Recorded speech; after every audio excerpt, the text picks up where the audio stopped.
Shuffling, shuffling, shuffling. Yes, love. Hello everyone and welcome back to Backlot Banter. My name is Tucker Hazel. Today I am joined by my unimaginably virgin co-host Tanner Dykstra, and today we're here to talk about Immaculate. Sydney Sweeney in a horror movie. They said it couldn't be done. And yet it was done. We are here to talk about it, but if you want to talk to us about Immaculate or other horror movies, other movies releasing, you can join our Discord. That link is in the description. And while you're down there, you can subscribe to our channel, you can like the video, you can explore the wonders that the Backlot Banter universe has to offer you. But Tanner, Immaculate is here. We saw it. Yeah. It's a good time. It is a good time. I liked Immaculate. I was pretty anticipatory of this one as sort of what I feel will be kicking off a sort of banner year for horror films.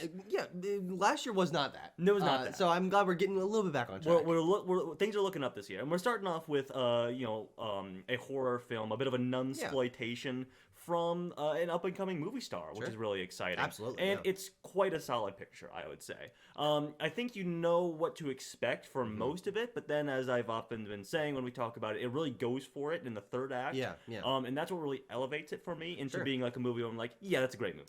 Well, I actually feel that the first section of the movie also met my expectations, or exceeded my expectations. And so I would say it's a movie I really, really liked. I think that it does such good things with tension building. I think that many modern horror movies don't quite go for extended tension. They don't quite build the atmosphere enough to where even when there are jump scares, and this movie is predicated on some jump scares, they're done so well because the tension is built so well that it feels very earned. And I also think that the situation and the pacing and the plotting of this film are just really, really smooth. It's about a young woman moving to a convent in Italy, and she gets immaculately conceived, and all the other nuns. We'll get to that. We'll get to the spoiler section at the end. But and all the other nuns are like treating her like she's holy and saying, "No, don't work." And they're all like standing up when she walks in the room and like bowing to her and stuff. And just from that, okay, it's unsettling. What are these nuns doing? What's the background? There's some people with red masks. I think that the tension and the horror that and the terror that's built up from all that, just in the cinematography, in the music, and the pacing is all really well done. But adding that extra layer of she feels uncomfortable because everyone is watching her and has all this expectation built around her, and there's this other people are like jealous of her for being the one that is giving birth to the Messiah. There is like this really interesting religious horror theme going on there that I felt was really unique. I had never seen anything like this. In that way, it's much different than other things you might be getting, like, hey, some of the Nun movies, if we're just going straight down the line, or maybe like we might be getting next week with The First Omen. From that standpoint, it's quite good. And, I don't want to say that, like, oh, it's so boring for the first two-thirds of the thing, because Michael Mohan, director of this one, also previous collaborator with Sydney Sweeney in The Voyeurs from a couple years ago. Which we haven't seen. I have not seen that. Is a good director, I think, when it comes down to this stuff. Because, as you said, Tucker, there's a lot of the tension building is very well executed. And for a lot of it, I was like, yeah, okay, I'm understanding a lot of this. I can sort of anticipate what the sort of dynamic is going to be around this convent and everything. But from that standpoint, the production design is very, very good. It looks like it's not like so overly dark, which I feel a lot of horror movies are nowadays, lighting wise. That I should explain.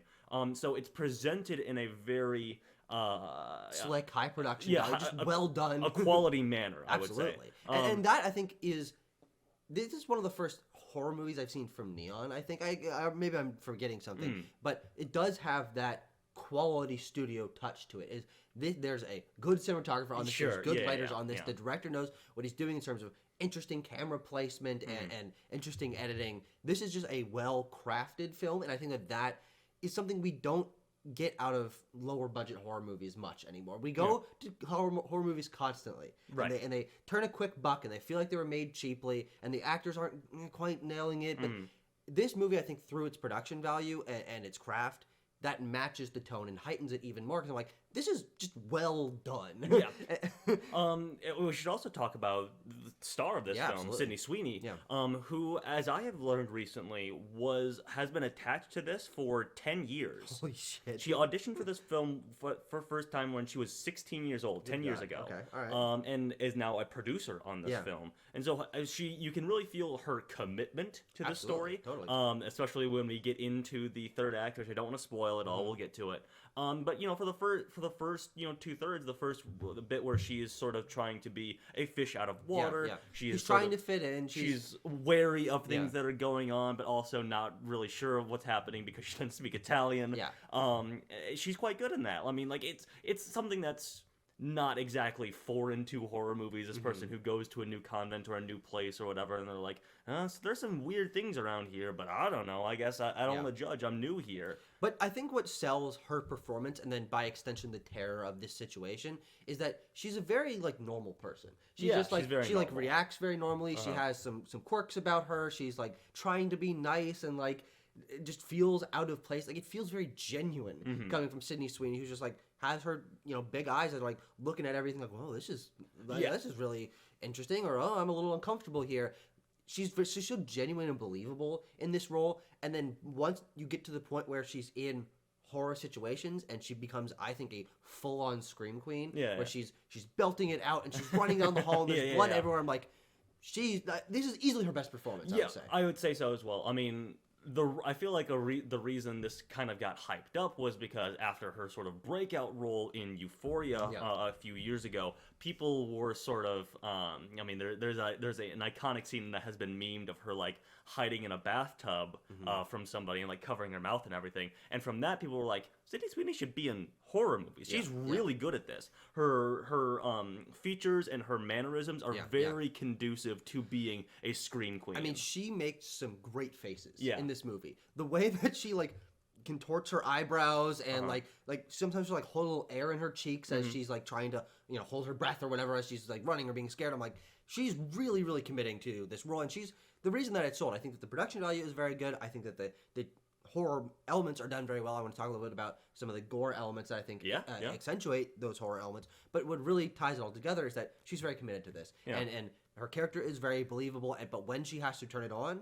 she completely turns it on. Yeah, and my other thing with the story of the film is that sort of they explain the convent that she's going to is a place where old nuns basically go to die. It's partially a convent, partially a hospice place for which is an interesting nuns. Idea. Which is interesting. I don't feel it necessarily comes to fruition. No, it's more just we get kind of creepy old women. Exactly. Around. It's an excuse for us to have creepy imagery and people who are acting weird because they're dementia riddled. They have Alzheimer's, that kind of thing. Yeah, which I think works well. I do wish that it maybe played a little bit more into the narrative by the end, though I think it kind of does. I can understand how it does. In a little bit way, and so I think we're both saying go see this movie. Let's switch to spoilers. Okay, spoilers time for Immaculate. So the convent that she's at is not only it's explained initially as a place where old nuns go to die. Yeah, but the final. I think what it actually is that most of these nuns have been here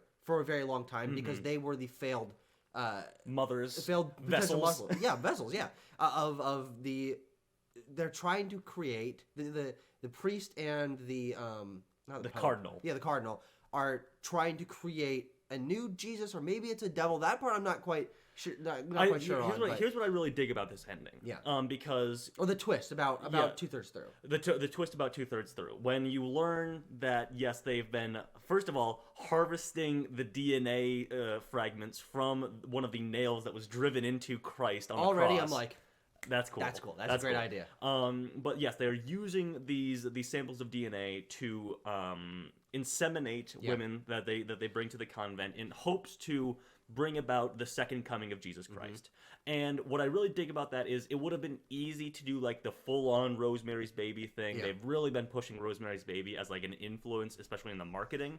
And just do actually they don't believe in God. They're devil worshippers or whatever. Sure, yeah. But what I really enjoy here is that they're blinded by hubris. That she's this is Sydney Sweeney. Her teeth are falling out. Her nails are coming off of her hands. And she's this is not God's word. work. Like, you guys are creating something evil, and something that the cardinal says in response is, if this is not God's work, why doesn't he try to stop us? Yeah, and I think that religious theming, the idea I presented earlier that I liked of them, all the nuns like watching her and being jealous of her, it creates this interesting religious atmosphere that like they're like, praise be, the Messiah is not hurt or whatever. And, and I got Dune on the mind, so I keep saying Messiah, but I think that's technically they say correct. that. They say Reverend Mother as well. Yeah, they do. There's a lot of It's Dune. almost like Dune might have some parallels. Sorry. But I really love the twist. I think I like there being weird sciencey lore and like people in the background fucking stewing up babies in jars and shit. And I'm like, as soon as you add like the secret barbarian basement where they're doing secret activities, I'm like, that makes this a lot more interesting. Like, it gives its own flavor because it's not just a nuns being weird movie. There is this trying to make the second coming of Christ come about through science that I think is really, really interesting. Yeah, I mean, they sort of they lay the groundwork for that early, where I'm like, okay, I see I kind of see what's going to happen here when the priest is like, I used to be a biologist, but then I converted. I didn't pick up on that. I was like, I'm not as smart. I was like, okay, well, I see what we're doing. Yeah, is that they're clearly inseminating her for some purpose. And then, so first of all, I have to quickly mention, we get our chapter titles, but they're presented with a large church bell and then like second trimester, third trimester. Just great stuff. We start on second trimester, and that was maybe the most I've laughed in the theater in a while. Doing like the boom second trimester. I was like, that's very good as like a chapter title. And it does fit the tone of this movie, and it's a little bit silly. It's a little bit but silly. I like it. I think you're allowed. I think you're allowed to be a little silly. Well, especially because this movie is a very serious movie. Yeah, it is. And it takes itself very seriously. And she's very terrified. And the people that are doing these crazy, fucked up, twisted scientific things are committed to their stuff. So having a little bit of levity, I think, is nice. Yeah. And I think that I want to draw in other elements I really like about this movie, which are, Tanner, Alvaro Morte as Father Sal Tedeschi. He's the main priest. And Benedetta Porcaroli as Sister Gwen. I think they both give very, very good performances. Sure, yeah, absolutely. Sister Gwen... having Sydney Sweeney's character Cecilia, sister Cecilia, have like someone that she can confide in occasionally, but who doesn't trust things, so it's plants a seed of doubt in her mind. I think that is a really good dynamic that I think plays into her feeling a little bit more normal. We learn a little bit more about her, and by extension, it makes all the other nuns around her feel even more like strange and foreboding. Yes. And then. This guy Alvaro Morte as the father, he's just fucking great. He's hamming it up. He's going all in, and he's got this great like steely look in his eyes. I love the scene when so yes, a large part of the third act takes place as you would expect when she is like days away from giving birth to whatever this creature is. Yeah. And she tries to escape by sort of faking a miscarriage, I guess. Yeah, it's a good scene. And then the nuns discover that she actually is just using blood from a chicken that she butchered. Yeah. And the moment where he's like, and he's like on the phone, he's getting the news, and he like turns around, he's like, Yeah. It's very good. But the end of the film, Tucker, I think is something we should really look at here. Because you sort of described this as Sydney Sweeney goes slasher mode, as though she is busting out, she is busting heads, as it were. She becomes Jason Voorhees. She becomes Michael Myers. But she's trying to escape the convent. She escapes down into first of all, she burns the lab where they're trying to make clone Jesus. Yeah, or tries to. Yeah. Well, no, it burns, but it doesn't burn down. And also burns what's the character's name again? The father. Yeah, the priest. Father guy. And she escapes into the catacombs, and that's where I really felt this great tension that Mohan sort of is very able to craft here. When we're completely bathed in darkness, we have no clue what's going on. You're sort of just trying to listen with her as he's like, it's like a horror video game essentially. Like you can't see anything. You're just trying to listen for him coming down the hallways of the catacombs, and then. We have a final confrontation. She ends up stabbing him with the nail that she has kept with her from Jesus' cross or whatever, and then she escapes. And then we get this unbroken, probably going on 5 minutes, upwards of 5 minutes maybe. The shot? Yeah, the shot. No, it's not that long. It's maybe 2 minutes. Okay, whatever. It feels very long. It is a long take. It's not 5 minutes, but it is a long take. It's long and arduous as she gives birth after escaping. She is covered in blood, the priest's blood. She gives birth. Severs the umbilical cord with her teeth, and then uses a rock to squish whatever creature she's given birth to. Yeah.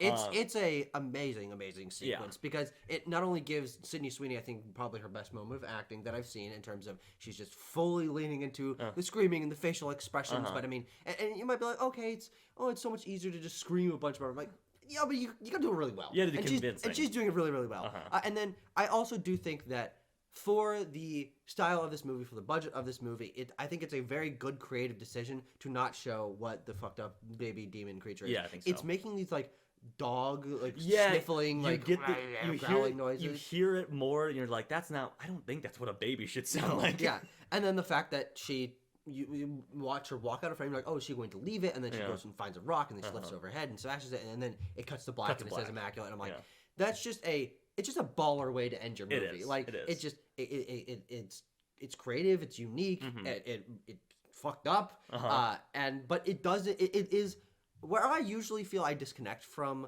where most people feel of horror is I am usually not very scared by things. Sure. And so when people say, "Oh, the real horror is the scarier things, the thing you can create in your mind as opposed to put on screen," I'm like, yeah, I've got a pretty fucked up mind. I can imagine whatever. But like, show me Freddy Krueger going fucking crazy. Like, I want to see this stuff. But I do feel like it really worked for the ending of this film. Is like hearing those weird noises and like what the hell is going on down there, and just having your smash it is like. It's just a baller way to end your movie. It really is. So yeah, I dog Immaculate. Like I said, I think that it's trading in cliche for. And also, for, Tanner, it's a tight movie. It's 89 minutes. 89 minutes including credits. Yeah. So it's probably closer to like 85. Yeah. Which is great. Yeah. It moves at quite a clip, which I don't feel is a detriment because we are moving past we're. A lot of times this might be criticism, but I feel like Michael Mohan's kind of like, you get it, we're doing nunsploitation, we're doing the things you understand, we're gonna move quick through this, and it works very well. It's anchored by Sydney Sweeney, sort of being very committed to this project, as we can understand. Great production design, very intense moments. So overall, Tucker, I'm gonna give this one I'm gonna give it a 7.5 out of 10. 7.5 out of 10. Okay, I'm gonna go an 8.3. 8.3. 8.3. 8.3 out of 10. I just think it's a great movie. It's just well done. Great performance. Feels unique, even for a genre that we haven't seen a ton of, but we've seen enough of. We're like, okay, I pray for the devil and there's nun movies, and like, okay. But this does feel like it stands out. It feels like the director is committed, the star is committed, and that they have some ideas of religious theming and imagery and concepts that I think give this its own distinct flavor. So I really, really liked Immaculate. I don't think it's gonna do very well, but it'll do fine. There's not like this movie cost a whole lot. It's got a star attached. It's we're sort of in a dearth of horror right now. Sure. Or is that the right word? No, there's not a lot of horror movies out right now. I think that's is what I meant. But thank you very much for watching. Let us know your thoughts on Immaculate if you did see it, and stick around because we got other movie reviews coming. That's true. That's true. Ready? Just 2 flannel wearing boys. Yeah. 2 FWB.